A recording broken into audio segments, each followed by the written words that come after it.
Hello，大家好，我是阿甘。我今天看到我开后车厢盖，你就大概知道说我今天又要讲什么了。今天教你一招，如何把你的车子以后未来卖好一点的价格。那比如说我们车子在行驶在路上，难免会有一些碰撞嘛。那像这台车子，它这个地方它曾经有受到碰撞过。那但是它碰撞过后的时候，它产生一个问题是，它去做了外皮的切换，就是它这个后叶它是没有办法应该说，当初他这个撞镜，那其实他可以做板修的时候，你就尽量是去把它做到板修的动作就好。那这台车他去做到切割换外皮的动作，那怎么去看说这个车子的外皮有做到切割的动作？来，我们从这边来看，因为我是先把它拆开了啦。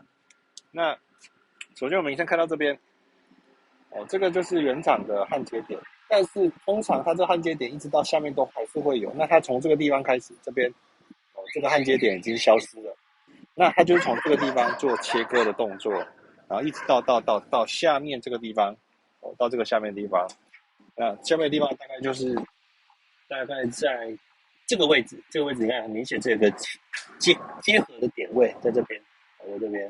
那它基本上就是从这个位置到这个位置，它把它做外皮的切割动作切掉。那为什么说能够板修就板修呢？因为其实你如果做板修的话，第一，你在以后后续在卖车的时候，价格会好一点。虽然它有撞到，但它只有板。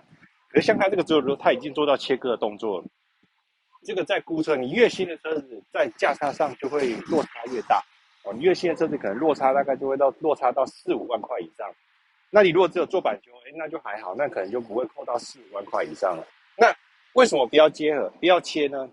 因为你看到你去做到切割的动作的时候，如果它的工做的不好，像这个地方它做的很差，这个狗啊它狗的就像流鼻涕啊，随便狗狗的这样子，很渣。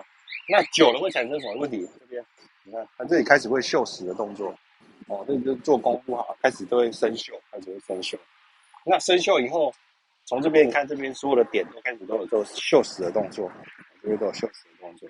然后你再看到里面的部分，这个就是做切割。你看下面这个地方，你做切割后它的工不好，未来它这个地方就容易会锈蚀。那锈蚀久了，有可能就会从这个地方，锈蚀久了，你看这边锈蚀久了，以后就会从你洗车的时候就会从这边一直漏水，漏水，你整个备胎室就基本上可能可以养金鱼了啦，对啊，所以今天很简单的教你说，如果你今天的车子不小心去擦撞啦，有一些事故啦，那你可能会请保险去维修啦。那去维修的过程中，你还是要去沟通说，能不帮我做切割更换的动作，就不要帮我做切割更换的动作。能板修就直接帮我板修，因为这样子，第一，你的后续的产值会比较好；第二，以后不会有漏水的问题。因为你后车厢漏水，其实你真的不知道啦。你如果东西放下去，以后漏水，你真的不会知道。未来你可能有一天打开的时候，怎么后面有一条蟾蜍之类的，对啊，就大概会是这样子。那以上今天的小知识就大概介绍到这边，谢谢大家。